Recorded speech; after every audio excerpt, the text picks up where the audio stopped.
पहाटेची वेळ आणि सकाळचे वाजले होते 6. त्या पावलांनी परत कामाच्या दिशेने वेग घेतला. सकाळच्या ह्या शांत वातावरणामध्ये ग्राउंडवरचं ते सुंदर दृश्य पाहत पाहत मी मेसकडे चालत होते.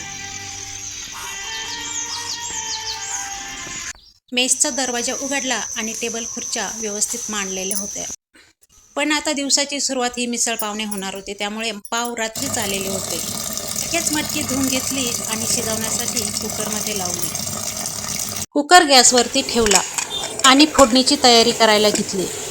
लसूण सोलून घेतला, अद्रक पेस्ट काढली, कढीपत्ता, कोथिंबीर चिरून ठेवली. मिसळसाठी पातेल्यामध्ये रोजच्याप्रमाणे तेल टाकलं आणि कांदा परतवायला ठेवला. कांदा, कढीपत्ता आणि आलं लसूणची पेस्ट आणि त्यामध्ये मोहरी जिऱ्याची फोडणी. स्वयंपाक करत असताना ना आपल्या मेहनतीशिवाय आपल्याला त्यात प्रेमही ओतावं लागतं, त्यामुळे त्याची चव वाढते. कांदा परतत आला होता आणि त्यामध्ये आलं लसूणची पेस्ट टाकली होती, त्यामुळे सगळीकडे सुगंध पसरला होता. संघर्ष आहे, धावपळ आहे, पण या छोट्या छोट्या क्षणांमध्येच माझं जीवन आनंदी पण आहे. आणि हाच खरा आनंद आपल्याला समाधानही देत असतो. स्वयंपाक करत असताना ना माझ्या मनाचं समाधान एक वेगळंच असतं.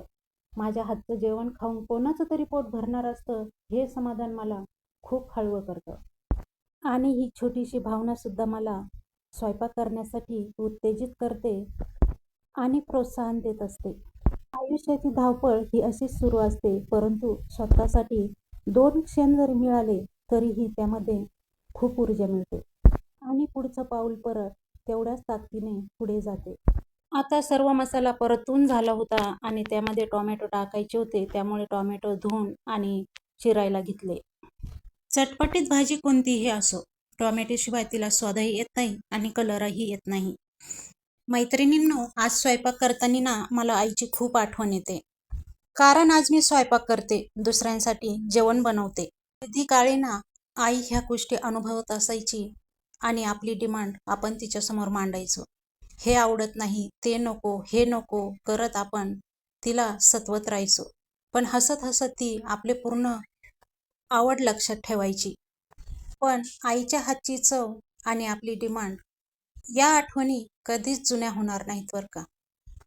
आज आई मला सोडून गेलेली असली, जरीही या जगात नसली, तरी अशी आठवण आली की ती माझ्या अवतीभोवती आहे असंच मला जाणवतं. चला असो, आता मसाला चांगला परतला होता आणि त्यामध्ये टोमॅटो फ्राय करण्यासाठी टाकायचे होते. टोमॅटो फ्राय करून घेतले आणि त्यामध्ये मटकी टाकली. थोडीशी जाड शेव आणि फरसाण त्यामध्ये टाकलं आणि बघा आपली छान अशी चटपटीत मिसळ तयार झाली. आता मुली 7 वाजता आल्या की छान नाश्त्याचा आस्वाद घेतील. तोपर्यंत उद्याचा व्हिडिओ बघण्यासाठी चॅनलला सबस्क्राईब करा.